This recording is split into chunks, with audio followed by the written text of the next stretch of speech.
Welcome to the Week 4 recap show on the USFL Network. I am joined with Hype. Hype, what's going on? How we doing, man? I'm good, man. I'm really good. And our special guest, our weekly guest, 1 week hiatus, but Bobby Holly, he's back. He's back. What's going on, Bobby? Nothing much. How y'all doing? Good. We are good, man. Good. You feeling good? Good, right? You're good. Well, no, like I said, 1-0 mindset each week. You just got to find a way to win that game, and it feels good to be sitting at 4-0. There we go.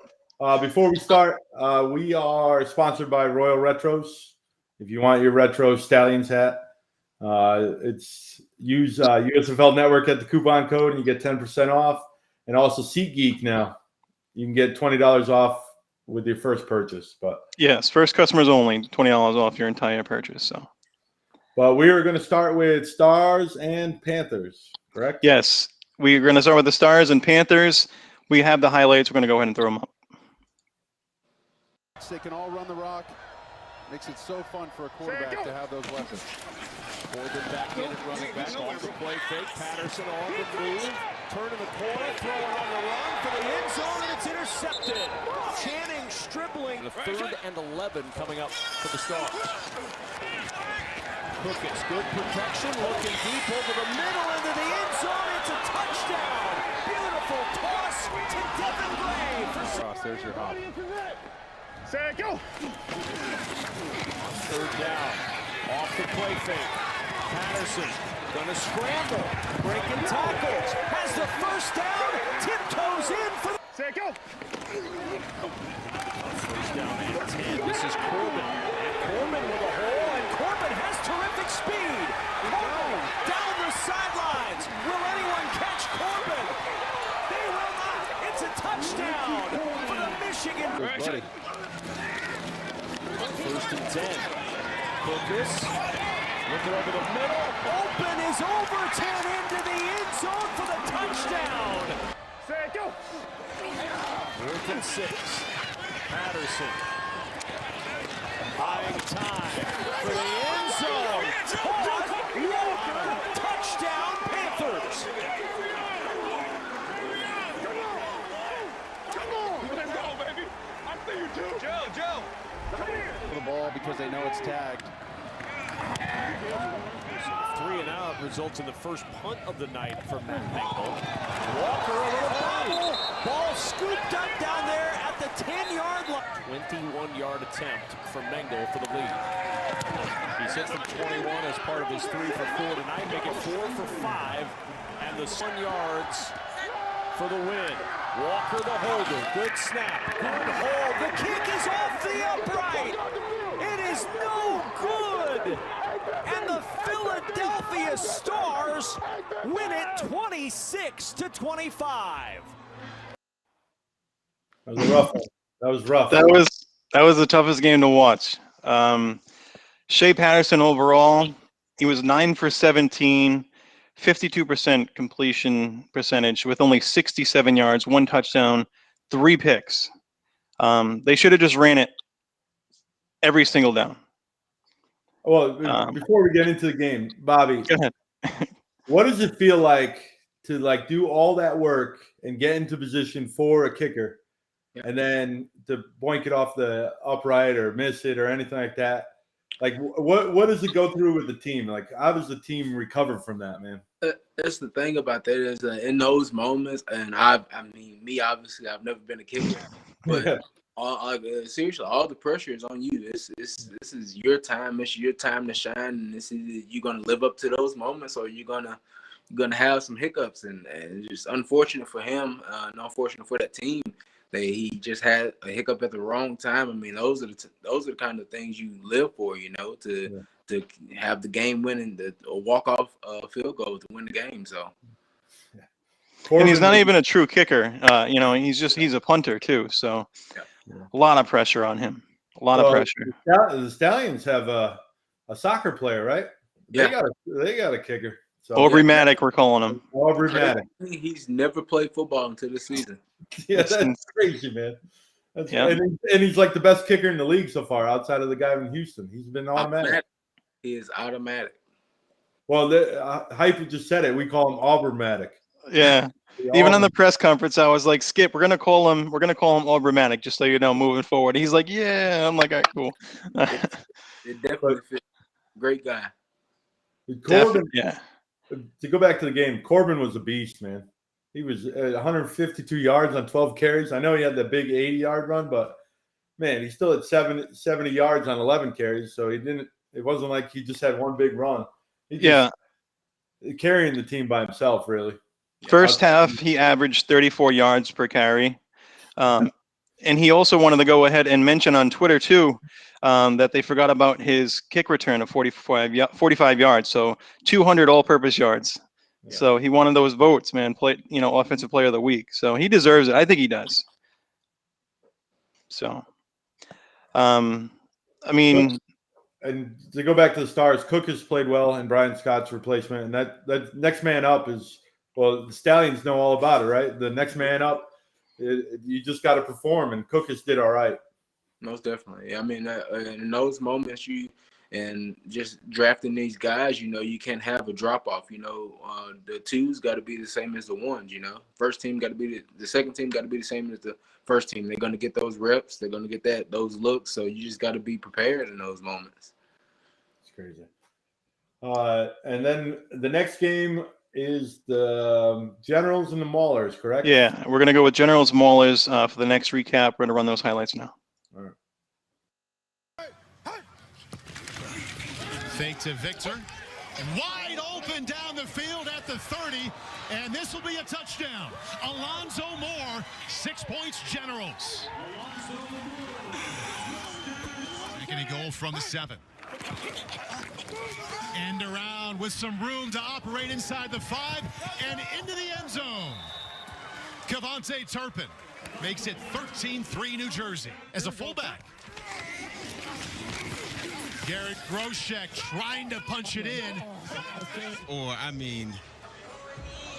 Look at how they attack the line of scrimmage. All 11 defenders guarding the goal line. Oh, he might have got in. Ruling on the field is a touchdown. Pittsburgh will not be the guy, and it has been him most of the time. We'll see who jogs out here early in this third quarter. Eccles Looper. Nice move there. Out across the 40. Inside of Pittsburgh territory. Victor, touchdown Generals. Braden Bowman, the tight end. Excellent. 3-man rush. Lauletta pumps, looks incomplete. Get your ass off the field. Sorry ass. 4th and 3. I love the mic'd up. You can hear them all mic'd up at the end. It's crazy. My question to Bobby is, have you ever been in a locker room where like nothing goes right? Like that's what it seems like with the Maulers right now. Yeah. I'm just wondering how do you recover from that, from your personal experience? Have you ever done that? I've never experienced that on in hand, but I mean, at some point you just the guys gotta gel. Everybody's got to come together and make a decision and be like, listen, either we're gonna stay who we are right now, we're gonna change our identity. We're gonna do something to get this season on track. And I just feel that they've yet to do that. That's fair enough. Yeah, with the Maulers, I see like pieces. I don't see a team. I see like Arnold Tarpley III. He's amazing. Kyle Lauletta was great. He wasn't that bad. 32 attempts, 15 completions for 169, no touchdowns, no interceptions. But they definitely need to find something that gels. And I think it's too late now. Just because it's a shortened season. It's a 10-week season, but just get one W at least. They need one. And I don't know who it's going to be against. It's going to be tough. It's going to be a tough trail for them because, that's the thing. You dig yourself in a hole that deep, it's going to be hard to climb out. But, they got the moxie. They got the team. They got the personnel. They got the guys. It's just you have to find what works for you. And I just feel like they yet to find what that offense is about.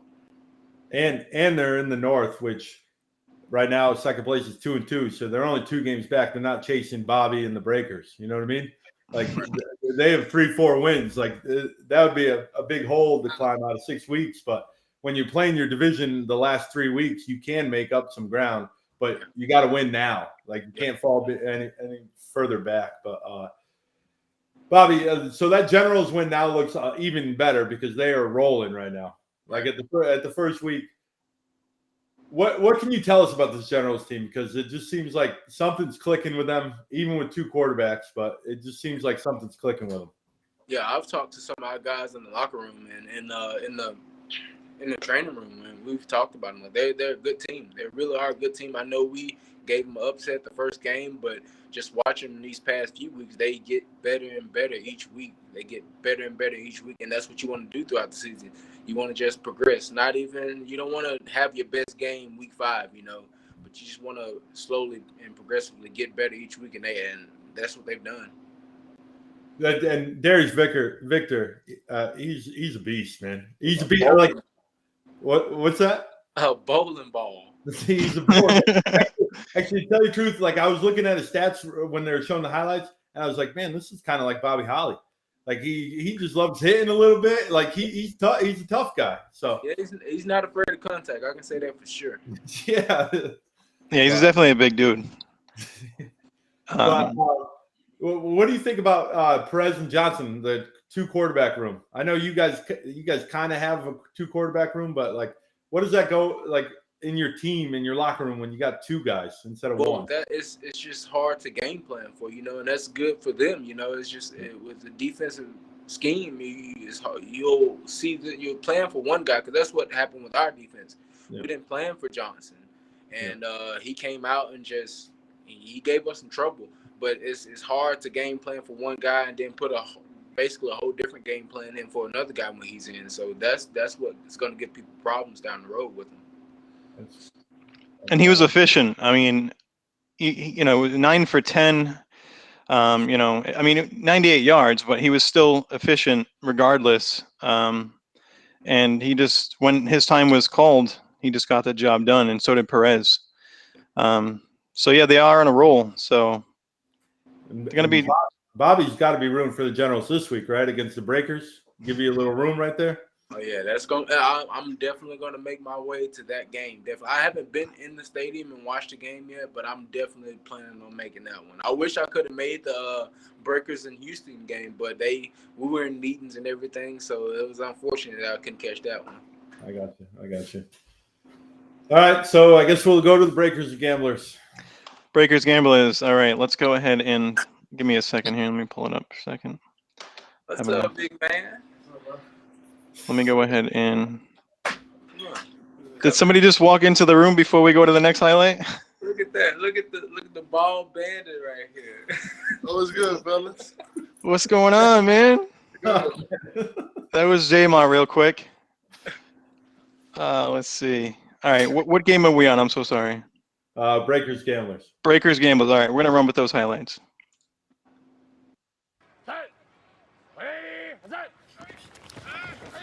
Sloter back to the air, dangerous throw, and it is intercepted. That's Brown. Benaquez Brown at his linebacker. 3rd and 22. Thorson looking right. It's complete, making a man miss. JoJo Ward, and JoJo Ward in for the touchdown. He's the speedster out of Hawaii. A cartwheel, a back handspring, little exclamation mark on it. Go ahead. Are you kidding me? Football's about how do you respond. How do you respond after you have all those losses and you're dealing with Sloter gives to Ellis, big hole off the right side. Ellis still on his feet and into the end zone. Jordan Ellis refuses to go down. And the Breakers strike before half. That's the R in RPO. A lot of RPOs throughout this first half. And if you get the right look, you got to hand it to the run. From 53 to try to break the tie. And Vogel.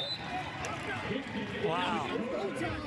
This man's unbelievable. Momentarily, a sack, anything like that in the backfield. And New Orleans has issues. They're chucking this ball deep down the field. Adams rises to get it. The walk-off. Are you kidding me?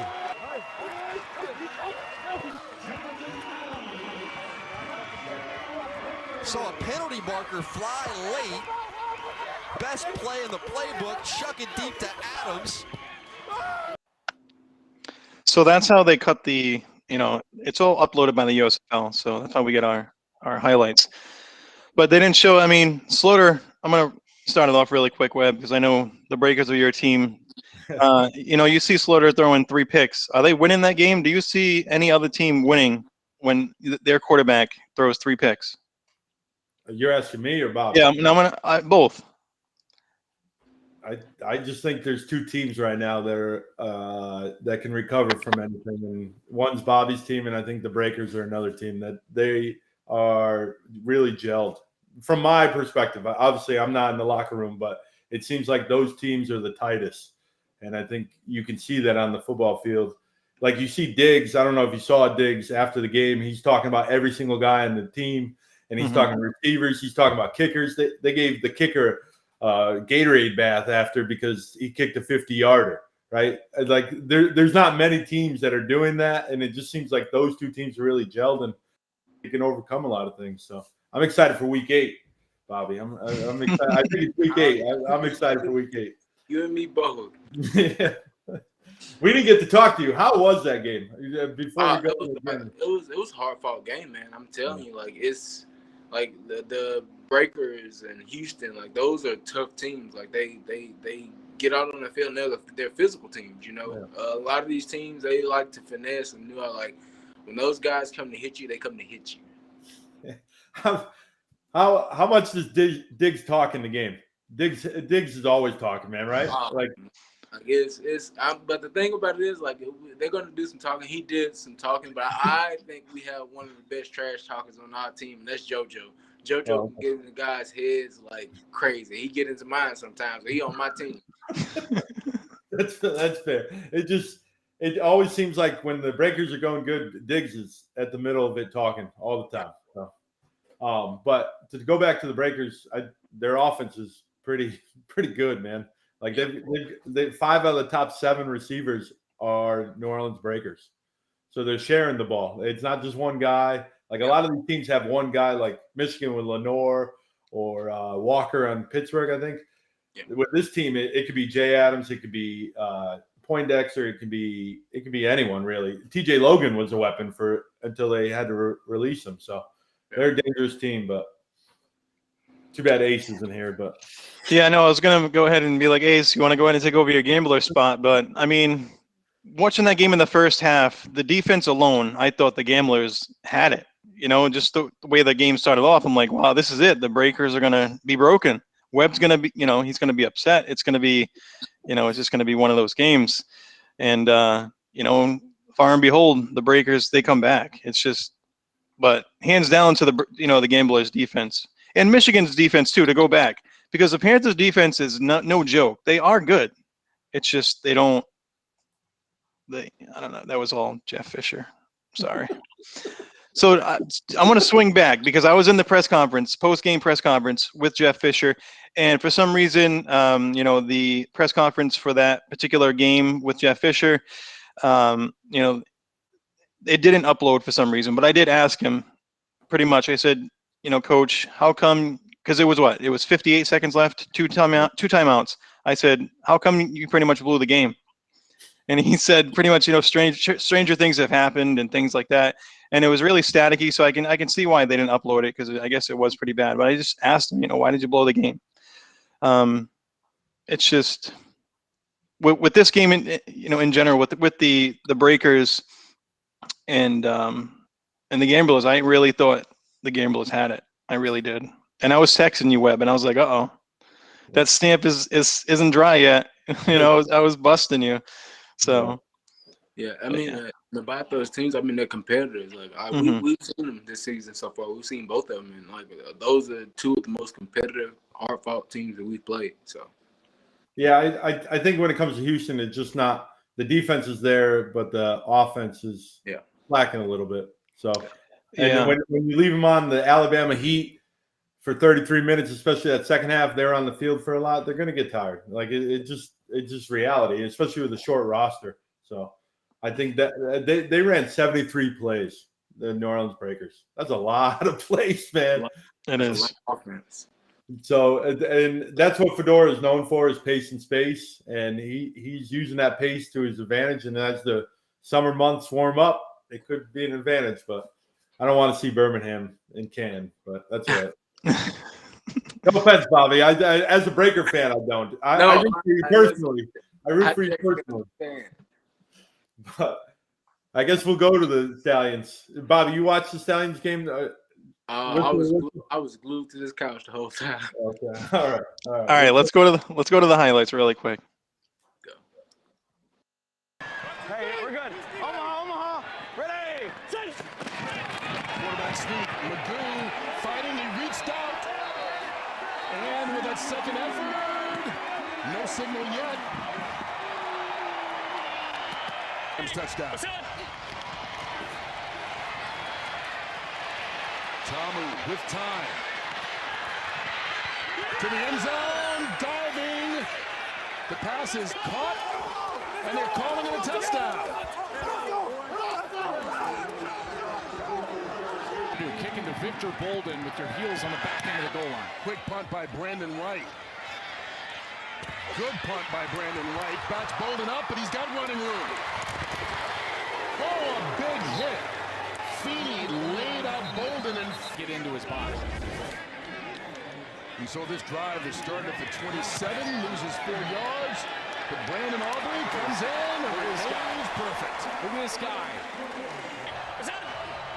Here comes the blitz. Screen right.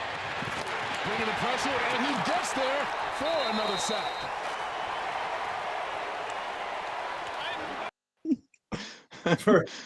Ending it with the shark dog. Yeah, I got to ask first before we get into the football. Is Scooby really like that? Like he's a big personality, man. He is like that all day, 25-8 every single day. That's great, man. Because like I've heard him on a few. He's becoming one of the faces of this league already, and I'm just like, that guy can't keep it up like that. But if you're saying he's like that. He's like that, man. Oh, I love it. I love the energy. I mean, he just brings a different aura to the whole entire team. Yeah, he does. Energy. And my favorite Stallion on the defense is Gates, man. Yeah, Marcus Gates. He's a beast, man. He's underrated, I think, already, but he's a beast. But I'm gonna go over the Bandits really quick. Tiamu, 13 for 22, 125 yards, 1 touchdown. Nothing spectacular. I don't think he's been spectacular at all season. If Bandit was on here, he'd say the same. Our Bandits coverage, Bandits. Brandon, he'd agree. He gets really emotional with his Bandits as well. So they just, I don't know. It's another team where they have their glimpse. They show glimpses of having a full package, and then it just falls apart. Yep. How about Magoo though? Magoo coming in, he hasn't played in 3 weeks. Yeah. I don't know how many snaps he's taken in practice, going through his injury and everything, and he comes in and he's pretty serviceable, and they're winning, man. Like that was big time. That was big time. He knew he had to get in, and like I said, between the starters and the backups, I mean, it really can't be a drop off because we all have that one goal, and let's get to that championship. And if you have a drop off at any position on that field, then you already put yourself in a bad position. Yeah, you guys are the scariest team in the league. As a Breakers fan, that's the one team I don't want to see in Canton. I'll take my chances on everyone else, but like you guys just figure it out, and that's the crazy thing. It's like every second half, the game's close the first half, and then the second half, you guys just flip to another level, and it's really cool to see and getting to know you and everything. But like as a Breakers fan, I'm not a big fan of that, but we'll go with it. We'll go with it. We just gotta, and I think for all of the games, most of the games, most likely, I think we've been down going into that. But that's the thing. I tell people all the time, we're a second half team. We just gotta restart everything, and when we come out of the half, it's 0-0. That's the way we gotta treat it, and got to get out there and find a way to have more points in that second half than the other team. Yeah, you guys are by far the best team so far that just figures out ways to win, and it's awesome to see because it's something different almost every week. It's like this week it was the defense holding it down. Like last couple weeks, it's been like you guys had that magic drive or something. But like this week, it looked like the defense, like Scooby and Gates and everything, they were playing well. But you guys look forward to next week? Almost definitely. I mean, it's just like I said, another way to go 1-0. It's just glad to be back out on that field. God bless. I didn't like it. I didn't like sitting at home again. That's what I was going to ask. Yeah, like how was it? It was hard. You know, it was just hard, just not being out there on the field, not being out there with my brothers, not being out there competing, and And I enjoyed the win. You know, everybody enjoys the win and being a part of the team, but it's different when you're out there with your brothers. What? How about you guys aren't playing at night for the first time this season? I think. Yeah, I think a 12:00 game. Yeah, they moved you up. They're gonna test you, or are you guys just gonna bring in the fans for the doubleheader? That's what I'm thinking. They're trying that out. I'm not sure what's gonna go down, but all I know is when we get out on that field, we can treat it like a night game. I'm gonna have my tenant visor on and just act like it's 7:00 at night. So in the press conference too, I had asked Coach Todd Haley, did the environment, play a factor? And he said absolutely it did. So no matter if the Stallions are an away team or home team, they're always going to have that advantage. You guys are always going to have that advantage, just plain and simple. Because I mean, it has to be a factor with the fans behind you each and every time out. I mean, it's a great feeling, being the away team, you're still going to have that home field advantage, right. And that's a huge advantage for any team going into any game. And but yeah, he did say that the environment was a big deal to him. He was worried. He also said he was concerned. He was worried about that factor and things like that. So we're going to see what happens Sunday, though. It's 12:00, and it's I think church will be over by then, but we'll see. Yeah, when I was in Tech, when I was in college, I fed off the opponents. The student section. I fed off their fans because you live for that type. You live for the energy. You live for the electricity in that stand. Like I love it. That's awesome.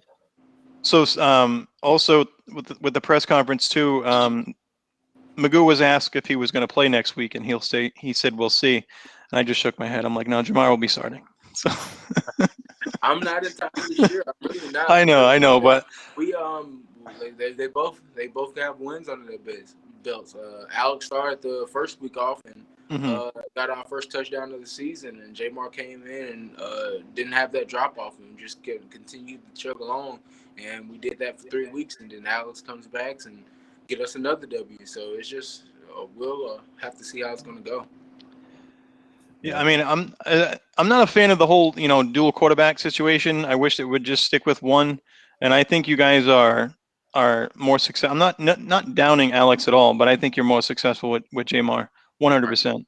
Not just because you guys are the bold assassins, and you come on the show. It's just what I see and what I feel. That's my opinion. I think you're more successful with Jamar.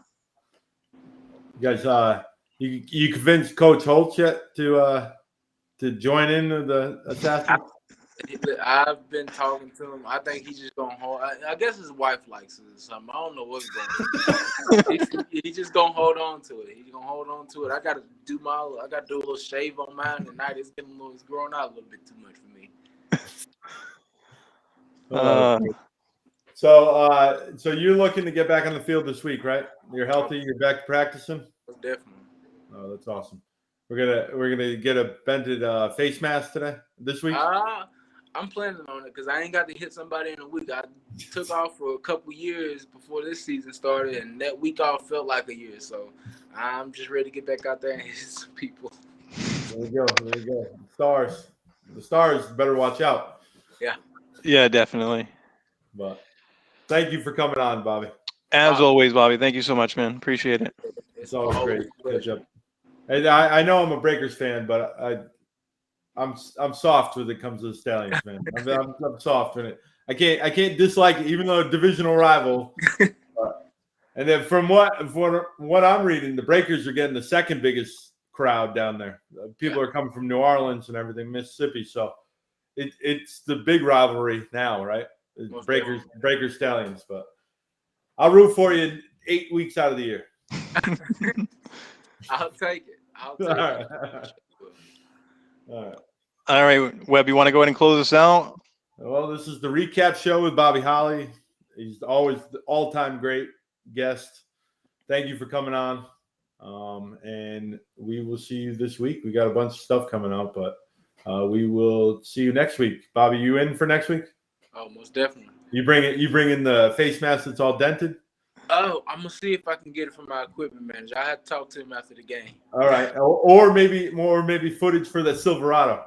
You feel you're rested now, right? Like you were rested for a week. I'm good now. I got all the PD light and body armors in me, so I'm good.